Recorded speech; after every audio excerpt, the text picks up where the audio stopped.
Very good afternoon. Myself, Dr. Hemant Kumar.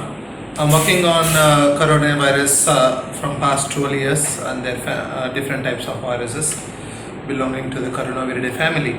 So here I would like to explain about how COVID-19 and poor immune responses are related. This is a small mechanism, hypothetical mechanism discovered by me, but we have to prove scientifically here.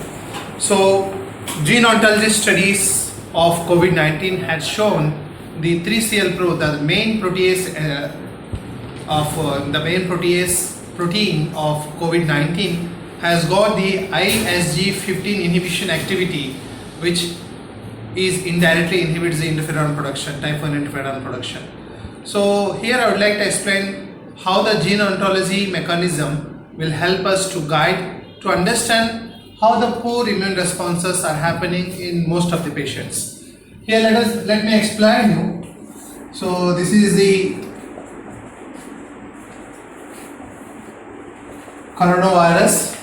So the coronavirus is having main protein, spike protein, and it is this is the main spike protein, and envelope proteins, and hemagglutinin esterase proteins, and nucleocapsid proteins, and in that it is having the three more proteins, which is the 3CL Pro and PP. That is the 3CL Pro is the main protease and PP is the protease. Papain-like proteins are available in its nucleocapsid proteins. Okay, this is the main structure. The gene ontology of 3CL Pro, the main protease, has many biological processing, of which it has shown ISG15 inhibition. ISG15 inhibition property. Because of ISG15, interferon production lowers down. So which is the key molecule in the innate immunity. Whenever any infection, viral infection occurs, interferon production plays very important role in the antigen inhibition of the viruses. So here what the COVID-19 does is that because of the main protease has got the inhibition effect of ISG15 inhibition activity, so it is indirectly affecting the interferon production. There is a low interferon production in all the patients. Okay, this is the one thing happening very importantly. So next thing, what we discovered, why the poor antibodies are available in all here. We have analyzed many patient blood samples and we have found that there are no specific antibodies developed in most of the patients. Okay, which is indicating that there are no specific neutralizing antibodies developed by the patients during the COVID-19 infection. So we have further understood, to understand this mechanism, how it is happening, poor ISG mechanism, inhibition of ISG15 leads to P53 misfolding. So P53 is very much important gene for all human body, for entire human body, where the innate immune responses are triggered. So when there is a P53 misfolding is happening, so ultimately there will be a poor innate immune responses.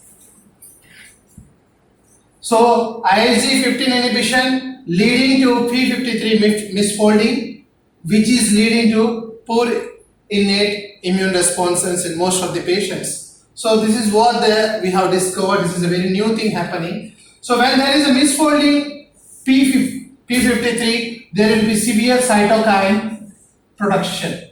So there will be shooting of cytokine production. So there will be severe immune responses. Mainly there will be poor innate immune response where antibody production will be reduced from the B cell, but there will be higher activity of cytokine production. So this is what it is happening here. So ISG15 inhibiting P53 misfolding, which is leading to poor innate response, mainly inhibiting the antibody production, then to the neutralizing antibody production. And secondarily, they are triggering the cytokine storming. So this is what happening. So now I would like to explain how the zinc helps here. So here, zinc ions, when they trigger the reactivation of p53 misfolding. So that's that once a patient consumes good amount of zinc, p53 misfolding will be reversed and the reactivation of p53 will be occurring, which again leading to increase of innate immunity, and where I think in the United States most of the 42% of zinc supplementation to 21 to 41% of zinc supplementation is happening, where recovery rate is very good. So that means our hypothesis is proving right somehow, where ISG15 inhibiting leading to p53 misfolding, which leading to cytokine production and also poor innate immunity. By zinc supplementation, where we can reactivate p53 misfolding, that means p53 genes can be revised, where again innate immunity responses can be triggered and also the cytokine storms can be coming down. So this is a new discovery which we have made. So might be this hypothesis we can work out by properly doing the molecular analysis and by studying the different patient case studies and understanding the molecular processing. So this is the simple process which we have discovered. So that mainly the 3CL protein, that is the main protease, inhibits ISG15 genes, which triggers p53 misfolding, leading to poor innate immune responses and leading to higher cytokine production, which is leading to severe inflammatory responses in patients. So by zinc supplementation, we can reactivate the p53 genes and also we can increase the innate immunity responses. Thank you so much.